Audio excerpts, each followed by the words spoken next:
오늘 제가 위장관 소화계에 대해서 설명을 해드릴 건데요. 우리가 음식을 입에서 어때요? 들어가면 씹기 시작하죠.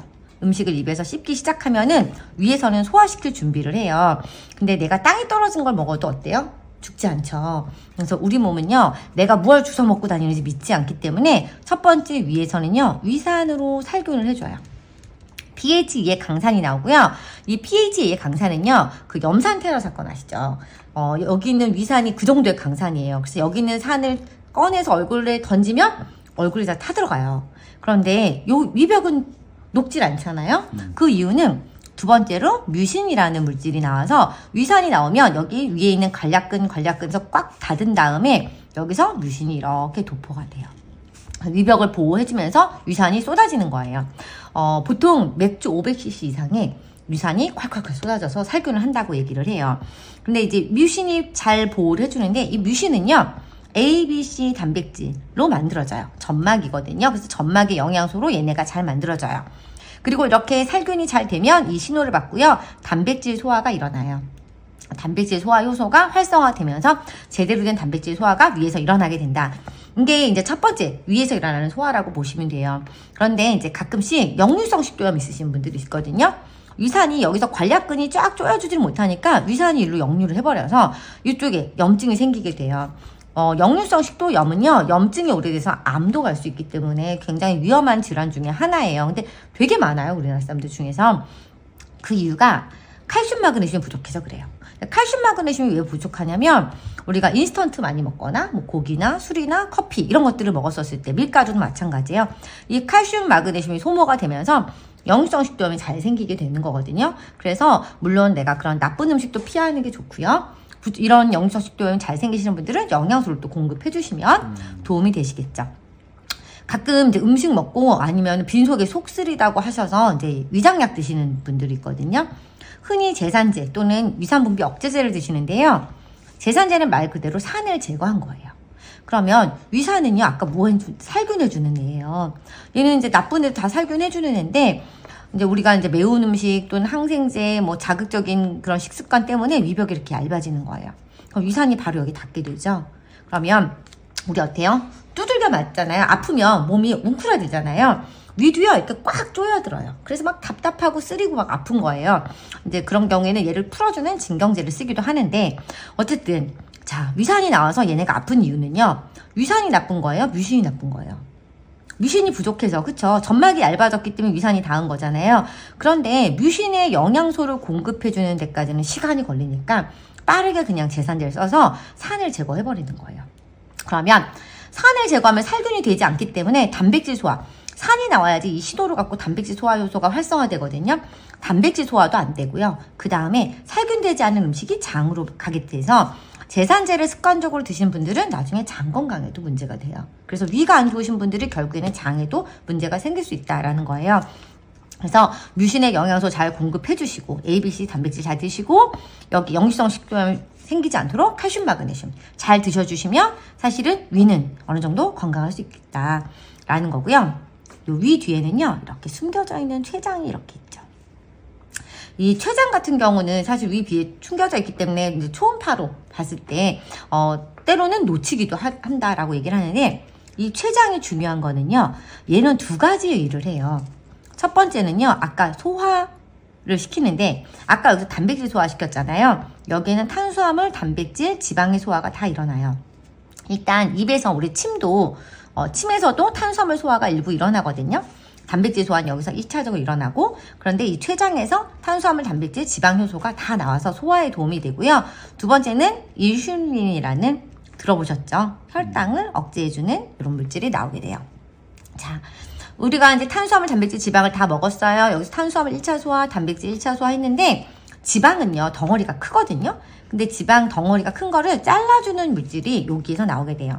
이게 담즙, 쓸개즙 같은 거예요. 담즙이 여기서 나오게 되고요. 얘가 담낭이 되겠죠?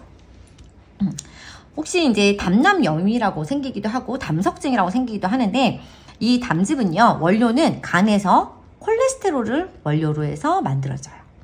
그래서 이걸 원료로 해서 여기다가 간에서 얘를 걷다 놓게 되고 얘네가 지방이 나올 때 쭉 짜주면서 지방을 소화시킬 수 있게 유화시켜준다라고 해서 소화시킬 수 있는 물질로 바꿔주는데 너무 마르신 분들 중에서는 이 담즙이 좀 부족하신 분들이 있어요.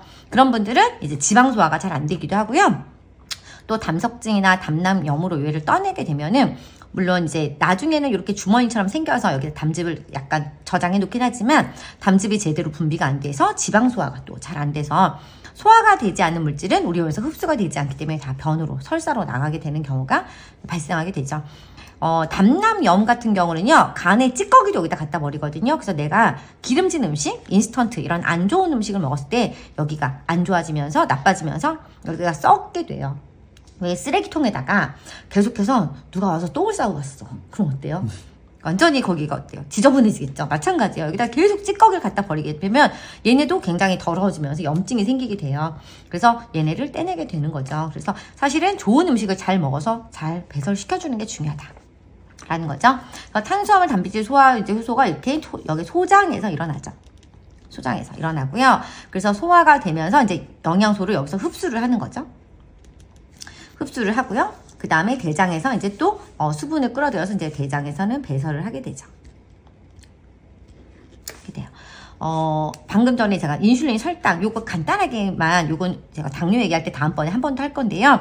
인슐린 같은 경우 우리가 이제 당을 먹잖아요. 이 당이 세포 속으로 넣어놓는 역할을 하는 게 이 인슐린이에요. 그래서 인슐린이요, 내가 달달한 걸 먹었을 때 세포 속으로 딱 들어가면 세포에서 여기서 당을 받아서 에너지를 내는데요. 당을 내가 너무 많이 먹었어. 당당당당당당 해서 막 과일 주스에다가 케이크에다가 막 엄청나게 먹었어요. 그럼 당이 너무 많죠. 그럼 어때요? 인슐린이 일을 많이 해야 되겠죠. 그럼 인슐린이 어때요? 많이 필요하죠. 그러면 췌장이라는 인슐린 공장에서 인슐린을 만들기 위해서 너무 일을 많이 해야 되면서 나중에는 췌장이 고장이 날 수 있어요. 인슐린이 안 나오면 세포 속으로 당이 전달이 안 되기 때문에 당뇨가 생기기가 쉽겠죠. 요즘에는 이렇게 인슐린 역할을 또 도와주는 이런 당뇨를 예방해주는 이런 제품들도 많이 나와 있어서 내가 좀 당뇨 가능성이 있거나 공복혈당에 조금 위험 수치다라고 했을 때는 이런 걸 도와주는 영양소를 같이 해서 드시는 방법이 있고요. 또 하나, 식이섬유를 드시게 되면 식이섬유가 혈당이 급격하게 오르는 걸 막아주는 역할을 해요. 그래서 인슐린을 절약할 수 있기 때문에 그래서 당뇨 예방에도 식이섬유가 도움이 되죠. 식이섬유 나온 김에 식이섬유는요, 수용성과 불용성이 있거든요. 수용성은 우리 미역, 옛날에 미역국 같은 거 할 때 어때요? 물에 놔두면 불어나잖아요. 이렇게 물에 포만감을 주는 아이가 수용성 식이섬유예요. 피 맑아진다고 들어보셨죠? 혈액도 깨끗하게 되는 게 수용성. 그래서 피도 깨끗해지고 혈액도 깨끗해지고, 피랑 혈액이랑 같은 거죠. 네, 깨끗해지고 포만감을 주는 게 수용성이고요. 불용성은 장을 청소해 주는 거예요. 이제 저희 약국에도 아락시르 같은 거 이런 것들이 불용성이라고 보시면 되고요. 차전자피. 그래서 이렇게 장벽에 이 장이요 이렇게 울퉁불퉁하게 이렇게 되어 있거든요. 그래서 요 사이에 지나가는데 불용성 식이섬유 여기에 있는 찌꺼기들을 잘 청소해서 밖으로 배설시켜주는 역할을 해요. 한마디로 말하면 칫솔질 해주는 거랑 비슷하다고 생각하시면 돼요. 사이사이 끼어있는 노폐물을. 그래서 대장암 예방에 도움이 되죠. 그래서 이왕이면 피만 깨끗해지는 것보다는 대장암 예방까지 같이 되는 둘 다 들어가 있는 제품들이 있거든요. 그래서 수용성과 불용성이 함께 되어 있는 걸 먹는 게 도움이 되시겠죠. 자, 위도 아까 운동시켜주는데 칼슘, 마그네슘이 필요하잖아요. 장도 마찬가지예요. 그래서 장질환 중에서 이제 변비가 있고 설사가 있는데 변비 있으신 분들 같은 경우는 식이섬유가 부족해서 생기시는 경우도 있고 유해균이 많은 경우도 있지만 칼슘 부족해서 칼슘 마그네슘 부족해서 장 운동이 잘 안 돼서 생기는 경우도 있어요. 그래서 변비에는 칼슘 마그네슘도 도움이 같이 돼요. 그래서 식이섬유 같이 함께 드시면 좋고요. 물이 부족해도 생기는 경우가 있기 때문에 물도 충분히 드셔주시는 게 좋겠죠. 그리고 아까 설사와 변비에 사실은 유산균은 둘 다 역할을 하거든요. 왜냐하면 유산균은 이 장의 파수꾼 같은 거예요. 요 옆에 혈관이 이렇게 지나가거든요. 이 독소가 일로 가지 못하도록 얘를 막아주는 역할을 해주는 게 첫 번째 유산균의 역할이에요. 그래서 일단은 파수꾼. 근데 여기서 잘 막아주려면 어때요? 유산균이 여기서 위에서 잘 여기까지 도달을 해야 되겠죠. 그런데 위산이 살균하잖아요. 유산균도 균이니까. 그 다음에 담즙산도 마찬가지거든요. 그래서 위산과 담즙산에 견뎌서 장까지 살아와야 되고요. 제일 중요한 건 장에 딱 부착해야 돼요. 그래서 장 부착되는 유산균. 잘 들러붙어야지. 살아왔는데 그대로 변으로 나가면 아무 의미 없잖아요. 장 부착하는 유산균. 유산균을 고를 때도 이런 기준을 가지고 고르시는 게 좋고요. 요즘에는 이 장 부착 그리고 독소가 몸에 안 들어올 수 있도록 도와주는 이런 유산균주도 있고요.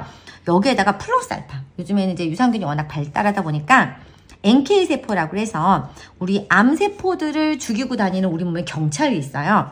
그 다음에 백혈구, 바이러스 이런 것들과 싸워주는 아이들. 이런 아이들을 높여주는 면역에 도움되는 유산균들이 요즘엔 보강이 되어 있고요. 한 단계 더 나가서 아까 독소, 살모넬라 같은 나쁜 균도 있겠지만 요즘에 냉동식품 많이 드시죠. 이 냉동식품을 전자레인지에 데우면 리스테리아 균이라는 균이 활성화가 되면서 그래서 우리가 또 장 건강이 망가지거든요. 이런 걸 또 같이 억제를 해주는 거예요. 근데 냉동식품 먹죠. 독소도 먹죠. 그 다음에 면역은 약하죠. 이런 것들을 다 보강해주는 유산균이 있고요. 가장 중요한 거. 요즘에는 요즘에 코로나 이후로 호흡기 질환이 굉장히 많이 생겼거든요. 이 호흡기 질환과 위장 질환에도 도움이 되는 균주까지 보강이 되어 있는 이렇게 좀 뛰어난 유산균이 요즘에 많이 나와 있기 때문에 유산균도 이 기준에 맞춰서 좀 제대로 된 유산균을 드시면 좋겠다라는 거예요. 자, 마지막으로 이제 간 설명해 드릴 건데요. 장에서 일단은 독소가 들어오지 못하도록 유산균이 막아주잖아요. 그런데 그 다음에는요, 간으로 가서 간에서 2차 해독이 돼요. 여기서 해독하지 못했던 여기서 샌 독소들은 간에 가서 해독을 하게 돼요. 간은요, 해독도 하지만 많은 일들을 하거든요. 뭐 호르몬도 만들고 여러 가지 합성도 하고 공장이에요. 혈액도 만들고 많은 일들을 하는데 일단 독소가 들어오면 독소를 먼저 치워요. 제가 아까 똥 얘기 자꾸 하는데 내가 지금 음식을 만들려고 하는데 애가 와서 똥을 싸놨어요. 그럼 음식을 만들겠어요? 똥을 먼저 치우겠어요? 똥을 먼저 치워야죠. 독소 먼저 해결해야 돼요. 자꾸 독소가 들어오면 간에서 일을 못하니까 빈혈도 생기고 어지럽고 여러 가지 기능들이 다 떨어지게 되는 거예요. 그래서 일단은 독소를 최대 소한으로 간으로 넣어주는 게 좋고요. 간이 안 좋으신 분들은 유산균을 같이 드시면 유산균이 독소를 어느 정도, 그래서 술 드시기 전에도 유산균 드시면 다음날 독소에 훨씬 더 도움이 되거든요. 그래서 이렇게 독소 관리를, 그래서 장, 간, 또 순환이라고 얘기를 해요. 그래서 마무리 드리면 결국 어때요? 잘 씹어 드셔야 돼요. 안 씹고 꿀떡꿀떡 삼키면 어때요? 위는 준비가 안 되는데 음식이 들어오네? 체하는 거죠. 단백질이 소화가 안 되죠. 그 다음에 위가 안 좋아지면 나중에 어때요? 독소가 또 장으로 가면서 소화 안 된 음식이 장에서, 그래서 장에서 소화가 안 된 음식은 독소기 때문에 이거 다 또 변으로 내보내서 설사를 하게 되는 거예요. 그리고 장 건강이 망가지면 또 독소가 그대로 간으로 가서 간에서 망가지게 되고요. 간에서 혈액은 결국에는 심장으로 가요. 심장에서 폐에 가서 산소를 담아서 다시 심장으로 온 다음에 온몸을 돌게 돼요. 결국에는 우리 몸에 위, 장, 간이 기본이고요. 그 다음에 혈액을 통해서 온몸의 건강까지 영향을 미치기 때문에 우리 몸에 이렇게 연결이 되어 있는 거예요. 그래서 가장 기본적인 위장, 간 건강부터 제대로 된 영양소 잘 챙겨서 드시면서 관리하시면 좋을 것 같습니다.